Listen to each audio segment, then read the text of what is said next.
12 ರಾಶಿಗಳ ಫಲಾಫಲಗಳು ಏನು, ಯಾರಿಗೆ ಒಳಿತು ಯಾರಿಗೆ ಕೆಡುಕು ಅನ್ನೋದ್ರ ಬಗ್ಗೆ ಕೂಡ ಮಾಹಿತಿಯನ್ನು ಪಡ್ಕೊಳ್ಳೋಣ. ಗುರುಗಳೇ, ಈಗಾಗಲೇ ನಾವು ಎಲ್ಲ ಒಂದು ಮಾಹಿತಿಯನ್ನು ಪಡ್ಕೊಂಡ್ವಿ, ಆರೋಗ್ಯದಿಂದ ಹಿಡಿದು ಕಂದಾಯದಿಂದ ಹಿಡಿದು ಎಲ್ಲವನ್ನು ಕೂಡ. ಸೊ 12 ಗ್ರಹಗಳ ಫಲಾಫಲವನ್ನು ತಿಳ್ಕೊಳ್ಳುವಂಥ ಸಂದರ್ಭದಲ್ಲಿ ಮೊದಲ ರಾಶಿಯ ಫಲ ಯಾವ ರೀತಿ ಇದೆ, ಯಾರಿಗೆ ಒಳಿತು ಯಾರಿಗೆ ಕೆಡುಕು? ಮೊದಲನೆಯದಾಗಿ ಮೇಷರಾಶಿ, ಅಶ್ವಿನಿ ಭರಣಿ ಕೃತಿಕ ಮೊದಲನೇ ಪಾದ ಈ ಒಂದು ಮೇಷರಾಶಿಯವರು. ಅವರಿಗೆ ಶುಭವಾರ ಬಂದು ಭಾನುವಾರ, ಮಂಗಳವಾರ, ಗುರುವಾರವಾಗಿರುತ್ತೆ. ಭಾನುವಾರ ಅಂದರೆ ಸಾಮಾನ್ಯವಾಗಿ ಎಲ್ಲರೂ ಭಾನುವಾರಗಳಲ್ಲಿ ರಜೆ ತಗೊಂಡು ಸುಖ ಸಂತೋಷಗಳನ್ನು ಬಿಡೋ ದಿನ. ಅಂಥ ಒಂದು ಭಾನುವಾರವು ಈ ವಾರದಲ್ಲಿ ಶುಭವಾಗಿರುತ್ತೆ. ಮಂಗಳವಾರ ಎಲ್ಲ ಮಂಗಳಕರವಾದ ಕಾರ್ಯಗಳನ್ನು ಎದುರು ನೋಡ್ತಾ ಇರೋರಿಗೆ ಆ ಮಂಗಳವಾರವೂ ಕೂಡ ಈ ಮೇಷರಾಶಿಯವರಿಗೆ ಬಂದಿದೆ. ಗುರುವಾರ ರಾಘವೇಂದ್ರಾಯನ ಅಂತೇಳಿ ರಾಘವೇಂದ್ರ ದೇವಸ್ಥಾನಕ್ಕೆ ಹೋಗಿ ಗುರುವಾರ ಪೂಜೆ ಮಾಡ್ಕೊಂಬರ್ತಾರೆ, ದಕ್ಷಿಣಾಮೂರ್ತಿಗೆ ಹೋಗಿ ಪೂಜೆ ಮಾಡ್ಕೊಂಬರ್ತಾರೆ, ಏನೋ ಒಂದು ಒಳ್ಳೆಯದಾಗಲಿ ಅಂತೇಳಿ ಅವರ ಭಾವನೆಗಳಿರುತ್ತೆ. ಅದೇ ರೀತಿ ಅವರಿಗೆ ಆ ಗುರುವಾರವೂ ಪ್ರಾಪ್ತವಾಗಿದೆ. ಅವರಲ್ಲಿ ಶುಭ ಸಂಖ್ಯೆ, ನಾನು 1 ಕೊಡಲ, 5 ಕೊಡಲ, 7 ಕೊಡಲ, 9 ಕೊಡಲ ಅಂತ ಇದೊಂದು ಮನಸ್ಸಿನಲ್ಲಿ ಅವ್ರ ಚಿಂತನೆ ಇರುತ್ತೆ. ಅಂತಹ ಶುಭ ಸಂಖ್ಯೆಯಾದ 1, 2, 3 ಮತ್ತು 9 ಒಂದು ಆರಂಭವಾಗಿ 9ರಲ್ಲಿ ಮುಕ್ತಾಯವಾಗುತ್ತೆ. 10 ಅಂದರೆ 0 ತೆಗೆದರೆ ತಿರ್ಗಿ ಒಂದೇ ಬರುತ್ತೆ. ಅಂತಹ ವಿಶೇಷವಾದ ಸಂಖ್ಯಾಫಲಗಳು ಕೂಡ 1, 2, 3, 9 ಅವರಿಗೆ ಬಂದಿದೆ. ಸಾಮಾನ್ಯವಾಗಿ ನಾವು ಪಂಚಾಂಗ ಕೇಳಕ್ಕೆ ಹೋಗ್ಬೇಕಾದ್ರೆ ಗುರು ಶನಿ ಆಗಿದ್ದಾನೆ ಅಂತ ನಾವೇನು ಕೇಳ್ತಿದ್ದೀವಿ, ಈ ಮೇಷರಾಶಿಯವರಿಗೆ ಮುಖ್ಯವಾಗಿ ಗುರು ಶನಿನೇ ಕೇಳಬೇಕಾಗತ್ತೆ. ಅದರಿಂದ ಯಾವುದು ವಿಶೇಷವಾದ ಫಲಗಳಿಲ್ಲ. ಗುರುವಿಗೆ ಮತ್ತು ಶನಿಗೆ ಅಧಿದೇವತ ಬ್ರಹ್ಮ ಆಗಿರ್ತಾನೆ, ಮಹಾವಿಷ್ಣು ಆಗಿರ್ತಾನೆ, ಶಿವನಾಗಿರ್ತಾನೆ. ಇವರು 3 ದೇವತೆಗಳ ಆರಾಧನೆಯನ್ನು ಮಾಡೋದ್ರಿಂದ ಸ್ವಲ್ಪ ಮಟ್ಟಿಗೆ ಅವರಿಗೆ ಉತ್ತಮವಾಗ್ಬೋದು. ನವೆಂಬರ್ ನಂತರ ಅವರಿಗೆ ಅಷ್ಟಮ ಶನಿ ಬರೋದ್ರಿಂದ ಅವರಪ್ಪ ಆ ಕಾಲದಲ್ಲಿ ಅವರಿಗೆ ಕೆಲವು ವಿಶೇಷವಾದ ದೋಷಗಳು ಮತ್ತು ತೊಂದರೆಗಳು ಏರ್ಪಡುತ್ತೆ. ಶನಿಯ ಆರಾಧನೆ, ಶಿವನ ಆರಾಧನೆ ಮಾಡೋದ್ರಿಂದ ಬಹಳ ವೈಶಿಷ್ಟ್ಯವಾಗಿರುತ್ತೆ. ಇದು ಈ ಮೇಷರಾಶಿಯವರ ಫಲ. ಮೇಷರಾಶಿಯ ಫಲವನ್ನು ತಿಳ್ಕೊಂಡ್ವಿ. ಇನ್ನು ವೃಷಭ ರಾಶಿಯ ಫಲ ಹೇಗಿದೆ? ವೃಷಭ ರಾಶಿ ಅಧಿಪತಿಯಾಗಿರ್ತಕ್ಕಂಥ ಶುಕ್ರನ ಬಣ್ಣವೂ ಕೂಡ ಬಿಳಿ. ಇವರಿಗೆ ಅನುಕೂಲಕಾರಕವಾಗಿರ್ತಕ್ಕಂತಹ ಬಣ್ಣವೂ ಸಹಿತ ಈ ವರ್ಷ ಬಿಳಿಯ ಬಣ್ಣವನ್ನು ಕಾಣ್ಬೋದು. ಜೊತೆಗೆ ಹಸಿರು ಬಣ್ಣವನ್ನು ಮತ್ತು ಕಪ್ಪು ಬಣ್ಣವನ್ನು ಈ ವರ್ಷದ ಅದೃಷ್ಟ ಬಣ್ಣವಾಗಿ ಇವರಿಗೆ ಕಾಣ್ಬೋದು. ಇವರ ಅದೃಷ್ಟ ಸಂಖ್ಯೆ 6 ಆಗಿರುತ್ತೆ, 9 ಆಗಿರುತ್ತೆ, 15 ಆಗಿರುತ್ತೆ, 18 ಆಗಿರುತ್ತೆ, 24. ಹೀಗೆ ಒಂದು ಸಮನಾದಂಥ ಸಂಖ್ಯೆಗಳು ಕೆಲವಿದ್ದರೆ ಬೆಸವಾದಂಥ ಸಂಖ್ಯೆಗಳು ಕೂಡ ಕೆಲವನ್ನು ಕಾಣ್ಬೋದು. ಗುರುವು ಮಿಥುನ ರಾಶಿಯಿಂದ ಕರ್ಕಾಟಕಕ್ಕೆ ಹೋದಂಥ ಸಂದರ್ಭದಲ್ಲಿ ಅಶುಭದಾಯಕನಾಗಿರ್ತಾನೆ. ಯಾವುದೇ ರೀತಿಯಲ್ಲೂ ಕೂಡ ಸಂಪೂರ್ಣವಾದಂಥ ಮೊದಲು ಅನುಭವಿಸಿದಂತಹ ಸುಖ ಸೌಖ್ಯಾದಿಗಳು ಇವರ ಪಾಲಿಗೆ ಸಿಗಲಿಕ್ಕೆ ಸಾಧ್ಯತೆಗಳಿಲ್ಲ. ಹಾಗಾಗಿ ಮನಸ್ಸಿಗೆ ಬೇಸರ, ಚಿಂತೆ ಇತ್ಯಾದಿ ಅನಿರೀಕ್ಷಿತವಾದಂಥ ಫಲಗಳನ್ನು ಅನುಭವಿಸುವಂತಹ ಒಂದು ಕಾಲವೂ ಸಹಿತ ಬರ್ತದೆ. ವೃಶ್ಚಿಕ ರಾಶಿಯಲ್ಲಿ ಸಂಚರಿಸುವಂತಹ ಸಂದರ್ಭದಲ್ಲಿ ಧನಹಾನಿ ಆಗುವಂತಹ ಕಾಲ. ಈ ಒಂದು ಇರುವಂತಹ ಸ್ಥಳವನ್ನು ಬಿಟ್ಟು ಪರಸ್ಥಳ ವಾಸವನ್ನು ಮಾಡತಕ್ಕಂತಹ ಕಾಲವನ್ನು ಕೂಡ ವೃಷಭ ರಾಶಿಯವರು ಕಾಣಬಹುದಾಗಿದೆ. ಇನ್ನು ಮಿಥುನ ರಾಶಿಯವರ ಫಲಾಫಲಗಳು ಏನು, ಅದ್ರ ಜೊತೆಗೆ ಏನಾದರೂ ಸಮಸ್ಯೆ ಇದ್ದರೆ ಅದಕ್ಕೆ ಪರಿಹಾರ ಹೇಗೆ? ಈ ವರ್ಷವು ನಿಮಗೆ ವಿವಿಧ ಮೂಲಗಳಿಂದ ಧನಲಾಭ ಮತ್ತು ವಸ್ತ್ರಲಾಭ ಮತ್ತು ಬಂಗಾರ ಖರೀದಿ ಇತ್ಯಾದಿಗಳೆಲ್ಲವೂ ಆಗ್ತಕ್ಕಂಥದ್ದಾಗುತ್ತೆ. ಮತ್ತು ವಿವಾಹಕ್ಕೆ ಸಂಬಂಧಪಡ್ತಕ್ಕಂಥದ್ದು ನಿಶ್ಚಯವಾಗ್ತಕ್ಕಂಥದ್ದಾಗುತ್ತೆ. ಯಾರಿಗೆ ಮದುವೆ ಆಗಿಲ್ಲ, ಯಾರಿಗೆ ಮದುವೆ ಬಗ್ಗೆ ಪ್ರಯತ್ನ ಮಾಡ್ತಿದ್ದಾರೆ, ಖಂಡಿತವಾಗಿ ಮುಂದಿನ ಜೂನ್ ನಂತರ ಅವರಿಗೆ ಎಲ್ಲ ರೀತಿಯಲ್ಲಿ ಶುಭ ಕೊಡ್ತಕ್ಕಂಥದ್ದಾಗುತ್ತೆ. ಹೊಸ ವ್ಯವಹಾರಗಳ ಆಲೋಚನೆ ಕೂಡ ಆಗ್ತಕ್ಕಂಥದ್ದು. ಅದರಲ್ಲೂ ಕೂಡ ಈ ಚಾರ್ಟರ್ಡ್ ಅಕೌಂಟ್ ಸೆಕ್ಷನ್ ಸಂಬಂಧಪಡ್ತಕ್ಕಂಥದ್ರಲ್ಲಿ ಅವರಿಗೆ ಖಂಡಿತವಾಗಿ ಉತ್ತಮವಾದಂಥ ಲಾಭ ಕೊಡ್ತಕ್ಕಂಥದ್ದಾಗುತ್ತೆ. ಖಾಸಗಿ ಉದ್ಯೋಗದಲ್ಲಿ ಕೆಲಸದಲ್ಲಿ ಬದಲಾವಣೆ ಕೂಡ ಆಗ್ತಕ್ಕಂಥದ್ದಾಗುತ್ತೆ. ಪರಿವರ್ತನೆ ಯೋಗ ಕೂಡ ಬಹಳ ಅದ್ಭುತವಾಗಿರ್ತಕ್ಕಂಥದ್ದು. ಆದರೆ ಮಿಥುನ ರಾಶಿಯವರಿಗೆ ಈ ಬೆಂಕಿಯಲ್ಲಿ ಸಂಬಂಧಪಡ್ತಕ್ಕಂಥ ಅನಾಹುತಗಳಾಗ್ತಕ್ಕಂಥದ್ದಾಗುತ್ತೆ. ಈಗ ಯಾವುದೇ ವಿಷಯಗಳಾಗ್ಬೋದು, ಬೆಂಕಿಗೆ ಸಂಬಂಧಪಡ್ತಕ್ಕಂಥ ಜಾಗ್ರತೆ ಇರಬೇಕಾಗ್ತಕ್ಕಂಥದ್ದು. ಅದರಲ್ಲೂ ಕೂಡ ಮಿಥುನ ರಾಶಿಯಿಂದ ಪಂಚಮದಲ್ಲಿ ಶನಿ ಇರೋದ್ರಿಂದ ಮೂಳೆಗೆ ಸಂಬಂಧಪಡ್ತಕ್ಕಂಥದ್ದು, ಬ್ಯಾಕ್ ಪೇನ್ ಆಗ್ಬೋದು, ಸ್ಪೈನಲ್ ಕಾರ್ಡ್ ಆಗ್ಬೋದು ಇತ್ಯಾದಿಗಳ ಸರ್ಜರಿ ಆಗುವಂಥ ಸಾಧ್ಯತೆಗಳಾಗುತ್ತೆ.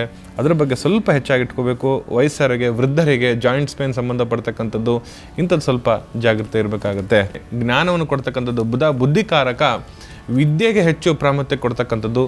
ಮಿಥುನ ರಾಶಿಯವರು ಯಾರು ವಿದ್ಯೆಯಲ್ಲಿ ಮೆದುವಾಗಿರ್ತಾರೆ ಮತ್ತು ವಿದ್ಯೆಯಲ್ಲಿ ಅವರು ಪ್ರಯತ್ನ ಮಾಡ್ತಿರ್ತಾರೆ, ಎಕ್ಸಾಮ್ ಕಳ್ಕೊಂಡಿರ್ತಾರೆ, ಮತ್ತು ಎಕ್ಸಾಮ್ ಮಾಡ್ತಿರ್ತಾರೆ, ಈ ಸಲ ಪ್ರಯತ್ನ ಮಾಡಿದ್ರೆ ಖಂಡಿತ ಅವರಿಗೆ ಒಳ್ಳೆಯ ಲಾಭದಾಯಕವಾಗಿರ್ತಕ್ಕಂಥದ್ದು.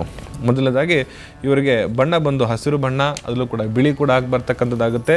ಮತ್ತು ಸಿಲ್ವರ್ ಸಂಬಂಧಪಟ್ಟ ಸಿಲ್ವರ್ ಕಲರ್ ಅಂತ ಹೇಳ್ತಾರೆ. ವೆಹಿಕಲ್ನಾರ ಖರೀದಿ ಮಾಡಬೇಕಾದ್ರೆ ಗುರುಗಳ ನಂಗೆ ಬಿಳಿ ಬೇಡ, ಬಿಳಿ ಆಗಲ್ಲ ಅಂತ ಹೇಳಿದ್ರೆ ಬಿಳಿಗೆ ಸಂಬಂಧಪಡ್ತಕ್ಕಂಥ ಸಿಲ್ವರ್ ಅಂತ ಕೂಡ ಕರಿತೀವಿ. ಹಸಿರು ಕೂಡ ವಿಶೇಷವಾಗಿರ್ತಕ್ಕಂಥದ್ದಾಗುತ್ತೆ. ಪಶ್ಚಿಮ ದಿಕ್ಕು ವಿಶೇಷವಾಗಿರ್ತಕ್ಕಂಥದ್ದು. ಸಂಖ್ಯೆ ಬಂತು 4, ಸಂಖ್ಯೆ ಬರ್ತಕ್ಕಂಥದ್ದು. ಪಂಚಮ ಕಾರ್ಯ ಸಿದ್ಧಿರಿಸ್ತು 5 ಮತ್ತು 9 ಇವರಿಗೆ ಶ್ರೇಷ್ಠವಾಗಿರ್ತಕ್ಕಂಥ ಸಂಖ್ಯೆವಾಗಿರ್ತಕ್ಕಂಥದ್ದು. ಇವರಿಗೆ ಸರಳವಾಗಿ ಪರಿಹಾರ ಹೇಳ್ಬೇಕಂತ ಹೇಳಿದ್ರೆ, ನದಿಯ ತೀರದಲ್ಲಿ ಹೋಗ್ಬಿಟ್ಟು ಒಂದು ಅಚ್ಚು ಬೆಲ್ಲ ಮತ್ತು ಒಂದು ಸ್ವಲ್ಪ ಬೇವು ಮತ್ತು ಅದು ಸ್ವಲ್ಪ ಬಾದಾಮಿ ಕಾಯಿ ಮೂರನ್ನ ಹಳದಿ ಬಟ್ಟೆಯಲ್ಲಿ 3 ಗಂಟೆ ಹಾಕಿ ಕಟ್ಬಿಟ್ಟು ಬೆಳಗಿನ ಜಾವ ಸೂರ್ಯ ನಮಸ್ಕಾರಕ್ಕೆ ಹೋಗ್ಬಿಟ್ಟು ಅದನ್ನು ನದಿಗೆ ಬಿಡೋದ್ರಿಂದ ಆರೋಗ್ಯ ರೀತಿಯಲ್ಲಿ, ಮಾನಸಿಕ ರೀತಿಯಲ್ಲಿ, ಬುದ್ಧಿ ಸ್ಥಿಮಿತಲ್ಲಿ ಇರುತ್ತೆ. ಯಾವುದೇ ಕೆಲಸಗಳನ್ನು ಮಾಡಿದ್ರೂ ಕೂಡ ಶ್ರದ್ಧಾ, ಭಕ್ತಿ, ಏಕಚಿತ್ತತೆಯಿಂದ ಅವರಿಗೆ ಯಶಸ್ವಿ ಸಿಗುತ್ತೆ ಅಂತಕ್ಕಂಥದ್ದು ಮಾಹಿತಿ. ಸರಿ, ಹಾಗಿದ್ರೆ ಇನ್ನು ಗುರುಗಳೇ, ಕರ್ಕಾಟಕ ರಾಶಿಯ ಫಲಾಫಲ ತಿಳಿಸ್ಕೊಡಿ. ಕರ್ಕಾಟಕ ರಾಶಿಯಿಂದ ದ್ವಾದಶ ಸ್ಥಾನದಲ್ಲಿ ಈ ವರ್ಷ ವ್ಯಯದಲ್ಲಿ ಗುರು ಇರ್ತಾನೆ. ಅದಾದ ನಂತರ ಜನ್ಮಸ್ಥಾನಕ್ಕೆ ಬರ್ತಾನೆ. ಹಾಗಾಗಿಬಿಟ್ಟು ಎರಡೂ ಸ್ಥಾನಗಳು ಅವರಿಗೆ ಅಶುಭದಾಯಕವಾಗಿರ್ತಕ್ಕಂಥ ಸ್ಥಾನಗಳಾಗಿರೋದ್ರಿಂದ ವಿಶೇಷವಾಗಿ ಗುರು ಉಚ್ಚ ಸ್ಥಾನದಲ್ಲಿದ್ದಾಗ ಇಡೀ ವಿಶ್ವಕ್ಕೆ ಗುರುಬಲ ಇದೆ ಅನ್ನತಕ್ಕಂಥ ಒಂದು ಮಾತು ಇದೆ.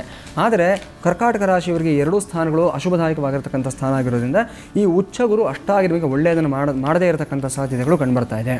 ಇನ್ನು ಅದರ ಜೊತೆಯಲ್ಲಿ ಏನಾಗಿದೆ ಅಂತ ನಿಮಗೆ ಅರ್ಧಾಷ್ಟಮ ಶನಿ, ಅಂದರೆ 4ನೇ ಮನೆಯಲ್ಲಿ ಶನಿ ಇರತಕ್ಕಂಥದ್ದು, ಅವನು ಉಚ್ಚನಾಗಿರೋದ್ರಿಂದ ಸ್ವಲ್ಪ ಅನುಕೂಲ ಕೊಡ್ತಕ್ಕಂಥದ್ದು. ಆದರೆ ಅರ್ಧಾಷ್ಟಮದಲ್ಲಿರೋದ್ರಿಂದ ರಾಹು ಸಂಯುಕ್ತನಾಗಿರೋದ್ರಿಂದ ಹಲವಾರು ರೀತಿಯಾದಂಥ ಸಮಸ್ಯೆ ಆಗ್ತಕ್ಕಂಥದ್ದು ಕಂಡುಬರ್ತಾ ಇದೆ. ನೀವು ಆಚರಣೆ ಮಾಡಬೇಕಾಗಿರ್ತಕ್ಕಂಥದ್ದು ಅಂದರೆ ಮೊಟ್ಟ ಮೊದಲನೇದಾಗಿ ಕುಲದೇವತೆಯ ಒಂದು ಆರಾಧನೆ, ಇದರ ಜೊತೆಯಲ್ಲಿ ಈಶ್ವರನ ಒಂದು ಪ್ರಾರ್ಥನೆ ಮಾಡ್ತಕ್ಕಂಥದ್ದು, ನಿಮ್ಮ ನಂಬಿಕೆಯ ಗುರುಗಳ ಒಂದು ಸ್ಮರಣೆಯನ್ನು ಮಾಡ್ತಕ್ಕಂಥದ್ದು, ಆ ಗುರುಕ್ಷೇತ್ರಗಳಿಗೆ ಹೋಗಿ ಅಲ್ಲಿ ನದಿ ಸ್ನಾನ, ಗುರುಪಾದಕ ಪೂಜೆ ಮಾಡ್ತಕ್ಕಂಥದ್ದು. ಇದನ್ನು ಮಾಡಿದ್ದಾದಲ್ಲಿ ಈ ಒಂದು ಅರಿಷ್ಟಗಳಿಂದ, ಈ ಒಂದು ದುಷ್ಫಲಗಳಿಂದ ನೀವು ನಿವೃತ್ತಿ ಹೊಂದೋದಕ್ಕೆ ಅನುಕೂಲ ಆಗುತ್ತೆ.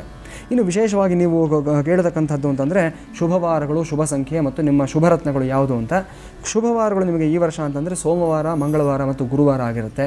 ಇನ್ನು ಶುಭ ಸಂಖ್ಯೆಗಳು ಅಂತಂದರೆ 2, 7, 11, 16, 20, 25, 29. ಇದನ್ನು ಏನು ಮಾಡಬೇಕು ನೀವು ಅಂತಂದರೆ ನಮ್ಮ ಚಾಂದ್ರಮಾನ ಮಾಸದ ಪ್ರಕಾರವಾಗಿರತಕ್ಕಂಥ ತಿಥಿಗಳಿಗೆ ಅನ್ವಯ ಮಾಡಿಕೊಂಡು ಅರ್ಥ ಮಾಡ್ಕೋಬೇಕು. ಅಂದರೆ 2 ಅಂತಂದರೆ ದ್ವಿತೀಯ ಅಂತ ತೊಗೋಬೇಕಾಗುತ್ತೆ, 7 ಅಂತಂದರೆ ಸಪ್ತಮಿ ಅಂತ ತೊಗೋಬೇಕಾಗುತ್ತೆ. ಈ ಪ್ರಕಾರವಾಗಿ ತೆಗೆದುಕೊಂಡಾಗ ಹೆಚ್ಚು ನಿಮಗೆ ಫಲದಾಯಕವಾಗುವುದು ನಾವು ಕಂಡುಕೊಳ್ತಾ ಇದ್ದೀವಿ. ಅದೇ ರೀತಿಯಾಗಿ ಏನಂತಂದರೆ ನಿಮಗೆ ಶುಭರತ್ನಗಳು ಅಂತಂದರೆ ನಿಮಗೆ ಮುತ್ತು, ಹವಳ, ಪುಷ್ಯರಾಗ, ಯೆಲ್ಲೋ ಸಫೈರ್, ಟೊಪ್ಯಾಸ್, ಜಿರ್ಕಾನ್ ಮತ್ತು ಲ್ಯಾಪಸ್ ಲಜೂಲಿ ಮತ್ತು ಈ ಥರದ ಎಲ್ಲ ಒಂದು ಉಪರತ್ನಗಳು ಯಾವುದಿದೆ ಪ್ರತಿಯೊಬ್ಬರಿಗೂ ಸಹ ಪ್ರಧಾನವಾದ ರತ್ನಗಳನ್ನು ಕೊಂಡ್ಕೋಬೇಕು ಅಂದರೆ ಬಹಳ ಕಷ್ಟ ಆಗುತ್ತೆ. ಹಾಗಾಗಿ ಈ ಉಪರತ್ನಗಳನ್ನು ಕೊಂಡ್ಕೊಂಡು ಅದರಿಂದ ನಾನು ಒಳ್ಳೆ ಫಲಿತಾಂಶ ಪಡ್ಕೊಳ್ತಕ್ಕಂಥದ್ದು ಗೋಚರವಾಗ್ತಾ ಇದೆ. ಸಿಂಹರಾಶಿಯ ಫಲಗಳೇನು? ಸಿಂಹರಾಶಿಯವರಿಗೆ ಏಕಾದಶಿಯಲ್ಲಿ ಗುರು ಇರೋದರಿಂದ ಜೂನ್ 19ನೇ ತಾರೀಕಿಗೆ ಗುರು ಬದಲಾವಣೆ ಆಗ್ತಾನೆ, ಮೀನರಾಶಿ ಹೋಗ್ತಾನೆ. ಅದನ್ನು ಜೂನ್ 19ನೇ ತಾರೀಕಿನವರೆಗೆ ಲಾಭದಲ್ಲಿರುವುದರಿಂದ ಮಂಗಲ ಕಾರ್ಯಗಳು ಜಾಸ್ತಿ ಆಗುವಂತಹ ಸಾಧ್ಯತೆಗಳು, ಹೆಣ್ಣಾಗಿರಲಿ ಗಂಡಾಗಿರಲಿ ಅವರಿಗೆ ಮಂಗಲ ಕಾರ್ಯಗಳಾಗುತ್ತೆ. ಹೆಣ್ಣಿಗೆ ಒಳ್ಳೆಯ ವರ ಸಿಗುವಂತಹ ಯೋಗ ಏಕಾದಶಿಯಲ್ಲಿ ಗುರು ನಿಂತ್ಕೊಂಡಿದ್ದಾನೆ. ದೈವಾನುಕೂಲ ಚೆನ್ನಾಗಿದೆ. ಯಾವುದೇ ರೀತಿಯಂತಹ ಶುಭ ಕಾರ್ಯಗಳನ್ನು ಮಾಡಿಕೊಳ್ಳಿಕ್ಕೆ ಅವಕಾಶ ಇದೆ. ಉಪನಯನವಾಗಿರಲಿ ಅಥವಾ ಅಕ್ಷರಾಭ್ಯಾಸವಾಗಿರಲಿ ಅಥವಾ ಮತ್ಯಾವುದೇ ಚೌರ ಸಂಸ್ಕಾರಗಳಾಗಿರಲಿ, ಚೂಡಾ ಸಂಸ್ಕಾರಗಳಾಗಿರಲಿ ಅಥವಾ ವಿವಾಹಾದಿ ಸಂಸ್ಕಾರಗಳಾಗಲಿ ಮಾಡಿಕೊಳ್ಳುವಂತಹ ಅವಕಾಶಗಳು ಸಾಕಷ್ಟು ಜೂನ್ 19ರವರೆಗೆ ಮಾತ್ರ ಇರುವಂಥದ್ದು. ಕನ್ಯಾ ರಾಶಿಯವರಿಗೆ ಈ ವರ್ಷದಲ್ಲಿ ವಿಶೇಷ ಸಂವತ್ಸರದ ವಿಶೇಷ ಫಲಗಳನ್ನು ಹೇಳ್ಕೊಂಬಂದಿದ್ದಾರೆ. ಜೈನಾಮ ಸಂವತ್ಸರ ತುಂಬ ಅತಿ ಉತ್ತಮವಾಗಿದೆ ನಿಮಗೆಲ್ಲ. ಯಾಕೆಂದರೆ ಬಹಳ 6.5 ವರ್ಷದಿಂದ ಬಹಳ ಸಂಕಷ್ಟದಲ್ಲಿ ಸಿಲುಕೊಂಡಿದ್ರಿ. ಈಗ ಅಲ್ಲಿಂದ ನೀವು ಗಡಿಯನ್ನು ದಾಟಿ ನಾಳೆ ಯುಗಾದಿ ಆಗ್ತಿದ್ದಾಗೇ ಒಂದು 3 ತಿಂಗಳ ನಂತರ ಉತ್ತಮವಾದ ನಿಮಗೆ ಎಲ್ಲ ವ್ಯವಹಾರಗಳು ದೊರಕ್ತಾ ಹೋಗುತ್ತೆ. ಕನ್ಯಾ ರಾಶಿಯವರಂದರೆ ಬಹಳ ಬುದ್ಧಿವಂತರು, ಜ್ಯೋತಿಷ್ಯರು, ಶಾಸ್ತ್ರಜ್ಞರು, ಕಲೆ ಎಲ್ಲ ವಿಚಾರದಲ್ಲಿ ಇರತಕ್ಕಂಥವ್ರನ್ನ ಬುದ್ಧಿವಂತರು ಕನ್ಯಾ ರಾಶಿಯಲ್ಲಾಗಿರ್ತಾರೆ. ಯಾವುದೇ ಡಾಕ್ಟ್ರುಗಳಾಗ್ಬೋದು, ಜ್ಯೋತಿಷ್ಯರಾಗ್ಬೋದು, ಎಲ್ಲರೂ ಅಷ್ಟೇ ಕನ್ಯಾ ಲಗ್ನ, ಕನ್ಯಾ ರಾಶಿ ಇಂಥವ್ರು ಇದ್ದರೆ ಮಾತ್ರ ಆಗ್ಲಿಕ್ಕೆ ಸಾಧ್ಯ. ಅಂಥ ಬುದ್ಧಿವಂತರಿಗೆ ಈಗ ಒಳ್ಳೆಯ ಕಾಲ ಪ್ರಾರಂಭವಾಗ್ತಾನೆ. ನಾಳೆ ಇದರ ಪ್ರಕಾರವಾಗಿ ಜಾತಕದಲ್ಲಿ ಗುರು 19/6/2014ನೇ ತಿಂಗಳಿಂದ ಬರುವುದರಿಂದ ಜೂನ್ ತಿಂಗಳಿಂದ ಗುರುಬಲ ಬರ್ತಾ ಇದೆ ಮೊದಲು ಕನ್ಯಾ ರಾಶಿಯವರಿಗೆ. ಆದ್ದರಿಂದ ಏಕಾದಶಿಕ್ಕೆ ಗುರು 11ನೇ ಮನೆ ಬರೋದ್ರಿಂದ ಅವರಿಗೆ ಮದುವೆಗಳು, ವಿವಾಹ ಯೋಗಗಳು, ಕೆಲಸಗಳು, ಕಾರ್ಯಗಳು ಎಲ್ಲವೂ ಸಹಿತ ಒಳ್ಳೆಯದಾಗ್ತಾನೆ. ನಂತರ ಜಾತಕದಲ್ಲಿ ಅವ್ರಿಗೆ ಏನಾಗಿದೆ ಅಂದರೆ ರಾಹುಕೇತುಗಳು ಸಹಿತ ನಾಳೆ ಜುಲೈ ತಿಂಗಳಲ್ಲಿ ಚೇಂಜ್ ಆಗ್ತಾ ಹೋಗ್ತಾರೆ. ಯಾವ ರೀತಿಯೇ ಕನ್ಯಾ ರಾಶಿಯಲ್ಲಿ 2ನೇ ಮನೆಯಲ್ಲಿ ರಾಹು ಇದ್ದ, ಇದುವರೆಗೂ ಕುಟುಂಬ ವಿರೋಧ, ಧನಹಾನಿ ಎಲ್ಲವನ್ನು ಅನುಭವಿಸ್ತಾ ಇದ್ರಿ. ಈಗ ಜನ್ಮಕ್ಕೆ ರಾಹು ಬರುವುದರಿಂದ ಸ್ವಲ್ಪ ಸಿಟ್ಟು, ಕೋಪ ಎಲ್ಲವೂ ಸಹಿತ ನಿಮಗೆ ಸ್ವಲ್ಪ ಜಾಸ್ತಿ ಕಾಣಬೋದು. ಆದ್ದರಿಂದ ಆದಷ್ಟು ನೀವು ಕುಕ್ಕೆ ಸುಬ್ರಹ್ಮಣ್ಯಕ್ಕೆ ಹೋಗಿ ಚಿಕ್ಕದಾಗಿ ಒಂದು ನಾಗಪ್ರತಿಷ್ಠೆ ಇರತಕ್ಕಂಥ ಪೂಜೆಗಳನ್ನು ಮಾಡಿದರೆ ಆ ಜನ್ಮ ರಾಹು ದೋಷ ನಿಮಗೆ ಪರಿಹಾರ ಆಗ್ತದೆ. ಜೊತೆಗೆ ವಿಶೇಷವಾಗಿ ನಮ್ಮಲ್ಲಿ ಶನಿ ಏನಾಗ್ತಿದೆ ನಿಮಗೆ ನಾಳೆ 2ನೇ ಮನೆಯನ್ನು ಬಿಟ್ಟು 3ನೇ ಮನೆ ಪ್ರವೇಶ ಮಾಡ್ತಾರೆ. ತುಲಾರಾಶಿ ಬಿಟ್ಟು ವೃಶ್ಚಿಕಕ್ಕೆ ಹೋಗ್ತಾ ಇದ್ದಾರೆ. ಅದು ಶುಭದಾಯಕವಾಗಿದೆ.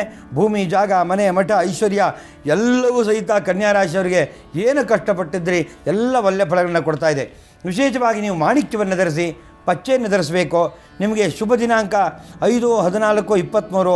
ವರ್ಣಗಳು ಕೆಂಪು ವರ್ಣ ಮತ್ತು ಹಸಿರು ಮತ್ತು ಶ್ಯಾಮ ವರ್ಣ ಅಂತಾರೆ. ಆ ನೀಲಮೇಘ ಶ್ಯಾಮ ಅಂತ ಕರಿತೀವಿ ಅದು. ಮತ್ತು ಸಂಖ್ಯೆಗಳು ನಿಮಗೆ 3, 5, 6, 8 ಉತ್ತಮವಾಗಿರುತ್ತೆ. ಇನ್ನೂ ಅನೇಕ ವಿಚಾರಗಳಲ್ಲಿ ಎಲ್ಲ ಕನ್ಯಾ ರಾಶಿಯವರಿಗೆ ಒಳ್ಳೆಯದಾಗ್ತಾಯಿದೆ. ಒಳ್ಳೆಯದಾಗಲಿ ಕನ್ಯಾ ರಾಶಿಯವರಿಗೆ.